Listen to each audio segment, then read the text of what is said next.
and good morning. And normally we take a look at guncalendars.com in order to archive our firearms history.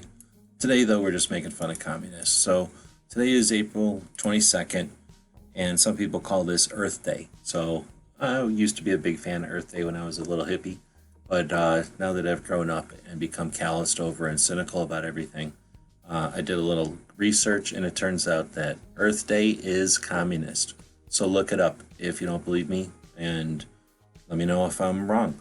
But according to my research, Earth Day, which started in 1970, is this like feel-good measure to pay homage to Gaia.